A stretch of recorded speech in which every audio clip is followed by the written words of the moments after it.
Пайgambarыбыз алейхиссаламдын жолундагы эң улуу даңазал имам Абу Ханифанын шакирти имам Мухаммад бин Хасан аш-Шейбаниден сурап беришти. Урматтуу имам деди, айтыңызчы, бизге такыбалык боюнча китеп жазыңызчы дегенде жазып койгом деди. Кандай китеп жаздыңыз, биз көрбөдүк десе, мен соода сатык китебин жазгам деди. Кимде ким соода сатык маселесинде алдабай аткан болсо, мына ушул адам чыныгы такыба деди. Намазды бар окушу мүмкүн, сакалды буралтып коюшу мүмкүн, ага жагып калышы мүмкүн, тиги Пакистандын арабтардын жанагыдай узун көнөгүн чубалжытып кийгенде жагып калышы мүмкүн. А бирок ошол соодага келгенде жыгачтан өнөп сатып, таразадан өнөп сатып, адамды алдап сатып, майды алдап куюп аткандар бар, урматтуу бир туугандар. Же болбосо жанагы биздин көнөк сатып аткандар, Кытайдан алып келип, Кытай деген алып ыргытып туруп, ошол жерге Кыргызстан деген чапта сатып берип аткандар бар, элди алдап аткандар. Мына ошолордун бардыгы дагы ошол такыбалыгы жок деген сөз. Булар ошентип адамдарды алдап, жакшынакай бети башын жылтыратып, ыймандуу көрүнбөй эле койсун деген сөз.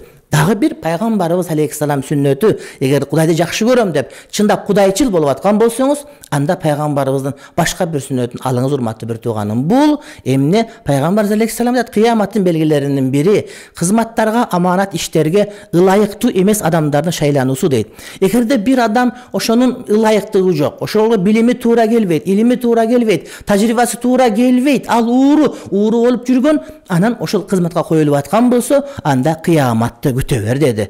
Кыяматты күтө бер, кыяматтын келгендиги мына ушул нерсе болуп турат. Аманатка ылайык эмес адамдардын туруп калуусу мына ушул дагы кыянаттын эмне, кыяматтын белгилеринин бири, жана ушул аны кыянатчылык болуп эсептелет. Кудай таалам эмне шерменде кылбасын. Демек ар бир адам Аллах тааланы сүйөм, аны жакшы көрөм дегендер сөзсүз түрдө пайгамбар алейхиссалам амалдары, ал кишинин сөздөрү, акыбалдары жөнүндө окуп үйрөнгөнгө аракет кылыш керек, жана ошондой болгонго колдон келишинче аракетин сөзсүз түрдө урматтуу бир туугандар эмне көрүш керек. Билесизби, пайгамбарыбыз алейхиссалам убагында адамдар кандай эле?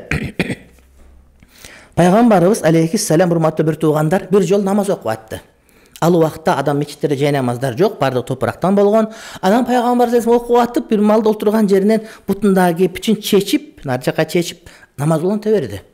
Артында уюп аткандардын бардыгы ойлонуп олтурган жок, сурап олтурган жок. Пайгамбар кепичин чечти деп, булар бардыгы кепиштерин оңго сол ыргытып, намазда кепиштерин булар сыртка чыгарып коюшту. Анан бүткөндөн пайгамбар сурат, адаган кетейиндер. Эмнеге силер кепиштериңерди оң жакка сол жакка ыргыттыңар намаз учурунда дегенде, сиз кепичиңизди чечип койгонуңузду көрүп, биз дагы чечтик. Эми жаныбызда бир адам болгон үчүн саптан чыгара нарагыраак кылып ыргытканга аракет кылдык деди. Пайгамбар алейхиссалам айтты, мага Жебрейил периште келип, кепичиңе жаман нерсе жабышып калган, Мухаммад, ошону чечип туруп намаз оку дегенден чечтим. Силерге дагы келдиби дегенде бизге келген жери жок. Бирок биз сизди көрдүк, ошол бизге четиштүү болду деди. Демек мусулман Кудайга жагынам деген, Кудайдын сүйүктүүсү болом деген, дуасы кабыл болом деген, кыяматка барганда жүзүм жарык болот деген мусулман пайгамбардын сүннөтүн кармануусу урматтуу бир тууган милдеттүү болуп эсептелер экен.